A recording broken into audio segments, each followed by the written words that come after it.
것이요 그 여자는 그의 집에서 나가서 다른 사람의 아내가 되려니와 그의 둘째 남편도 그를 미워하여 이혼 증서를 써서 그의 손에 주고 그를 자기 집에서 내보냈거나 또는 그를 아내로 맞이한 둘째 남편이 죽었다 하자 그 여자는 이미 몸을 더럽혔은즉 그를 내보낸 전 남편이 그를 다시 아내로 맞이하지 말지니 이 일은 여호와 앞에 가증한 일이라. 너는 내 하나님 여호와께서 내게 기업으로 주시는 땅을 범죄하게 하지 말지니라.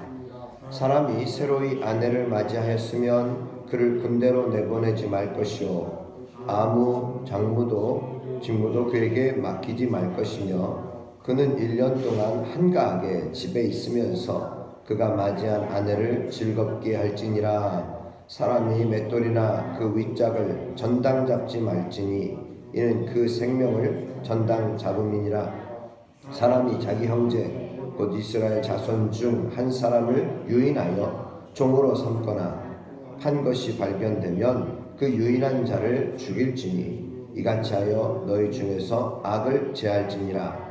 너는 나병에 대하여 삼가서 레위 사람 제사장들이 너희에게 가르치는 대로 내가 힘써 다 지켜 행하되 너희는 내가 그들에게 명령한 대로 지켜 행하라.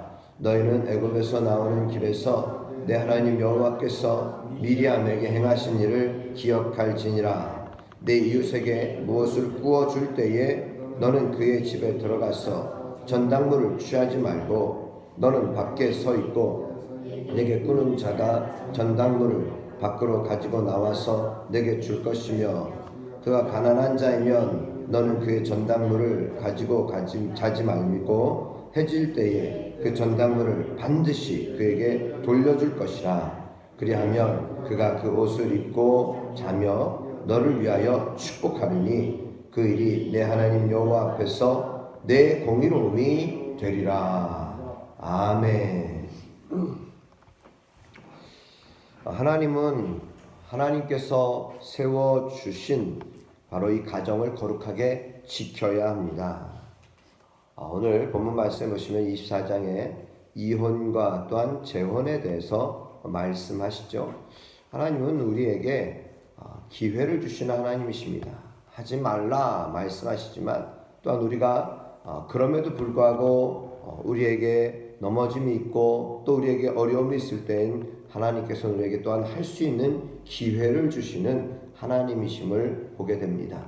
24장 1절 사람이 아내를 맞이하여 데려온 후에 그에게 수치되는 일이 있음을 발견하고 그를 기뻐하지 아니하면 이혼 증서를 써서 그의 손에 주고 그를 자기 집에서 내보내라. 그러면은 그 여자는 그의 집에서 나가서 다른 사람의 아내가 될 수 있다. 되려니와. 자, 그렇죠. 지금 쫓겨난 이혼을 당한 여자가 다른 사람의 아내가 될 수 있도록 이혼 증서를 써서 보내라는 것입니다. 자, 그리고 3절에 보시면 그의 둘째 남편도 그를 미워해서 이혼 증서를 써서 그의 손에 주고 그를 자기 집에서 내보냈거나 또는 그를 아내로 맞이한 둘째 남편이 죽었다 할 때 그 여자는 다시 그를 내보낸 전 남편이 그를 다시 아내로 맞이하지 말아라.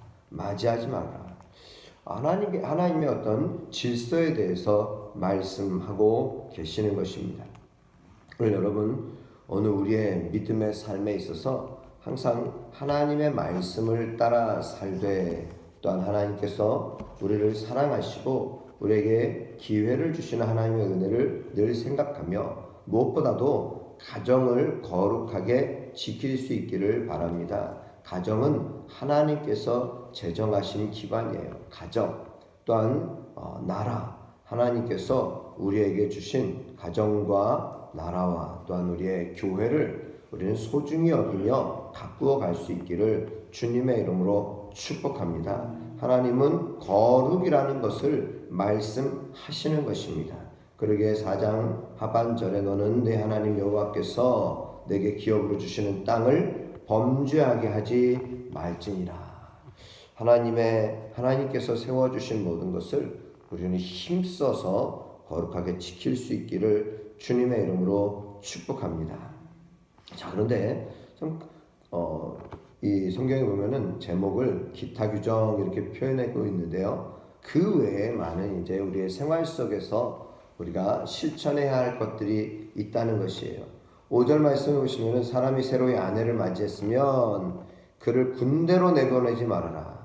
아무 직무도 그에게 맡기지 말고 그는 1년 동안 한가하게 집에 있으면서 그가 맞이한 아내를 즐겁게 하라.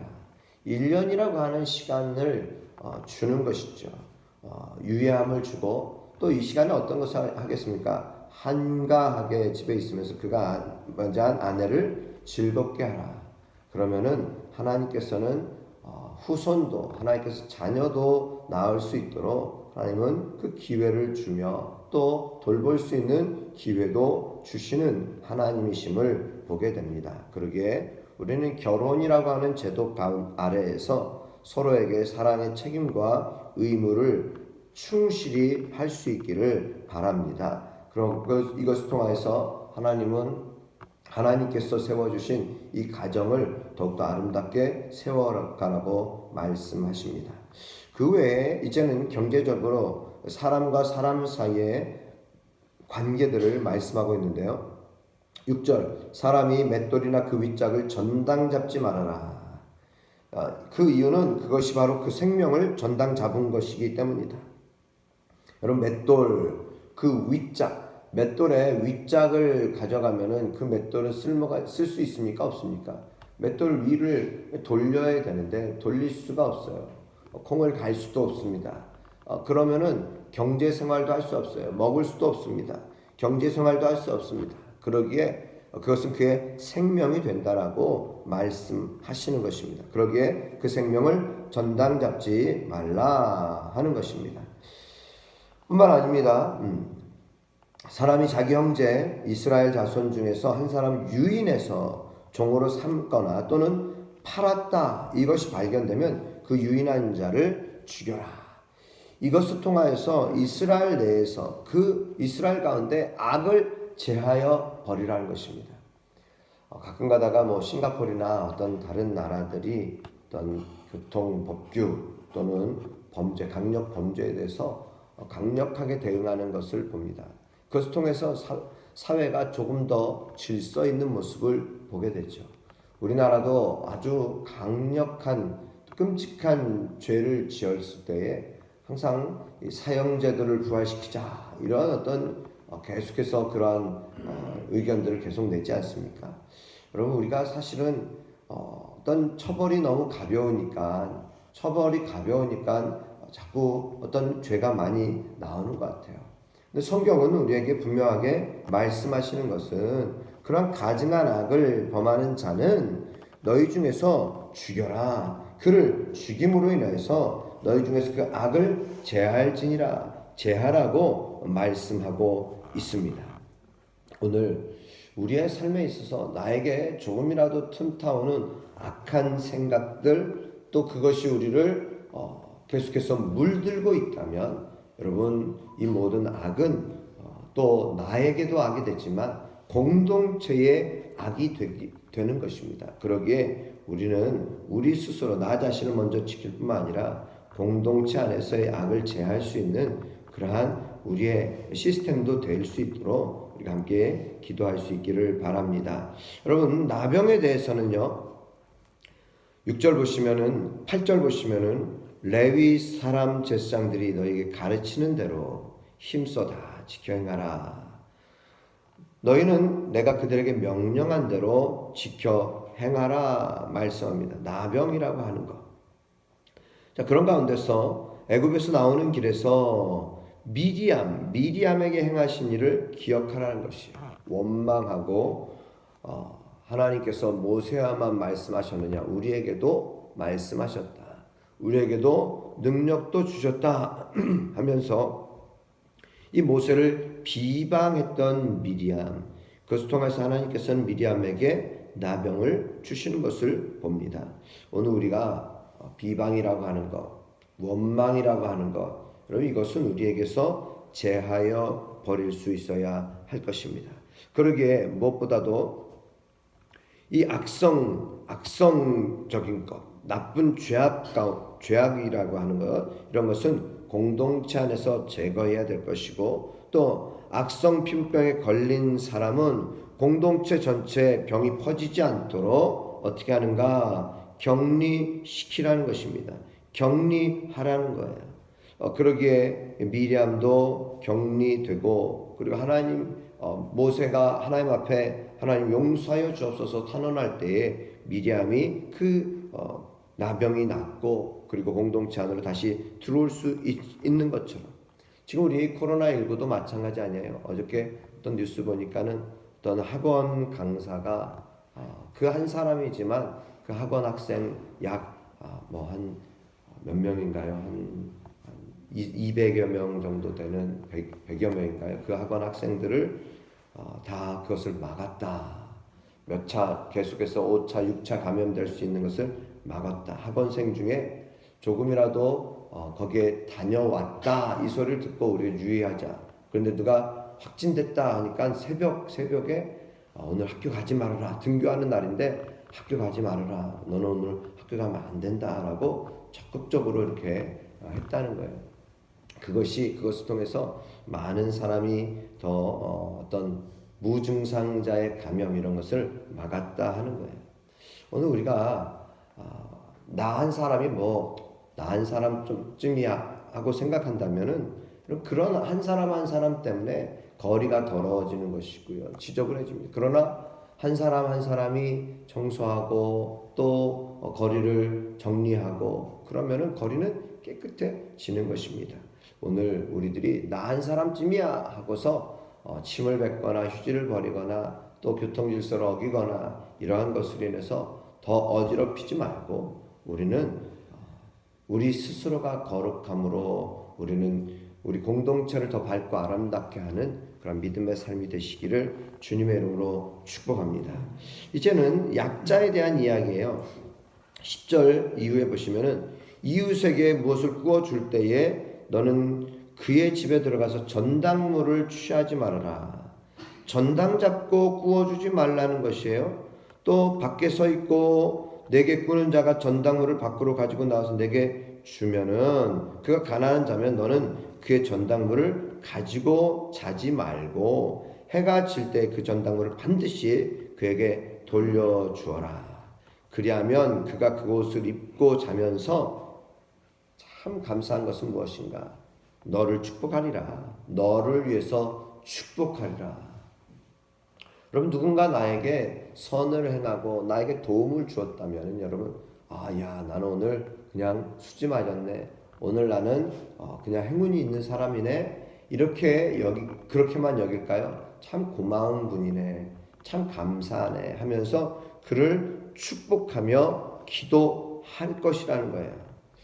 약자들의 생활을 배려할 뿐만 아니라 그의 자존심을 지켜주라는 것입니다. 들어가서 전당물을 취하지 말아라. 그리고 밖에 서 있고 내게 구워주는 자가 전당물을 밖으로 가지고 나와서 내게 줄 때에 너는 그가 가난한 자이면 너는 그의 전당물을 가지고 자지 말고 해가 지기 전에 주라는 것입니다. 해가 지기 전에 그에게 주라는 것이에요. 그것이 너를 위해서 그 사람이 너를 위해 축복할 뿐만 아니라 그 일은 너의 하나님 여호와 앞에서 너의 공의로움이 되리라. 하나님은 끊임없이 지극히 작은 자 하나에게 한 것이고 내게 한 것이라고 말씀하십니다. 그러기에 우리는 항상 하나님 앞에 우리의 공의로움을 무엇으로 보여줄 수 있을까? 그것은 바로 우리의 인색함이 아닌 우리의 구워주고 나누어주고 줄 수 있는 그러한 귀한 마음, 이것이 곧 우리 하나님을 섬기는 것이고 우리 주님을 섬기는 것이고 이웃을 사랑하는 것임을, 그것이 너의 공의로움이 되리라 하신 이 말씀을 통해서 우리 다시 한번 새길 수 있기를 주님의 이름으로 축복합니다.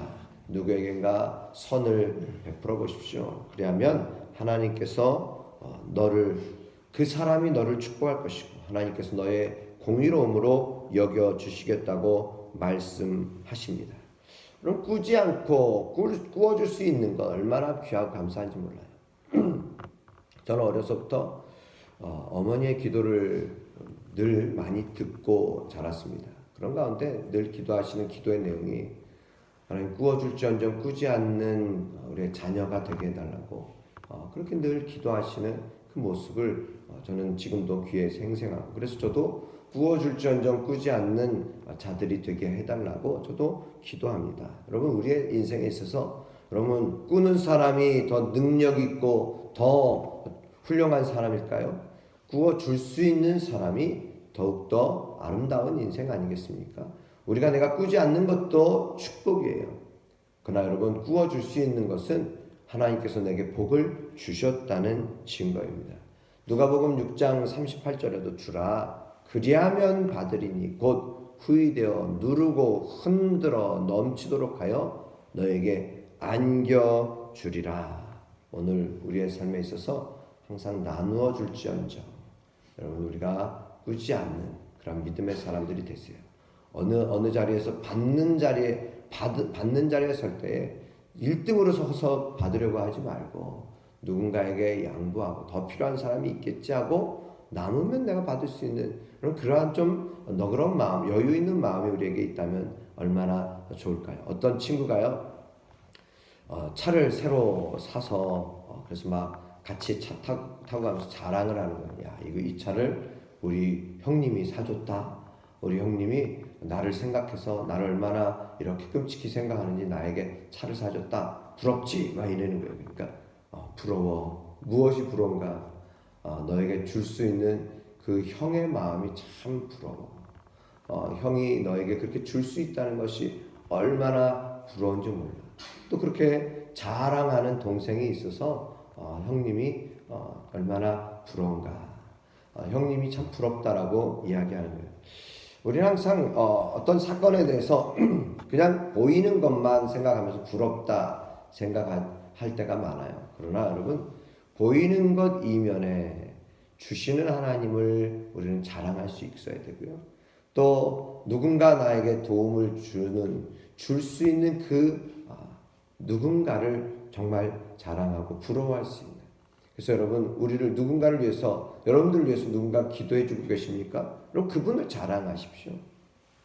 우리를 위해서 누군가 기도해 주고 우리를 위해서 누군가 도움을 줄 수 있는 그분을 진정 우리가 부러워할 수 있는 그런 우리들의 삶이 되시기를 주의 이름으로 축복합니다. 그러기에 우리의 노년이 더욱더 아름다워질 수 있기를 바랍니다.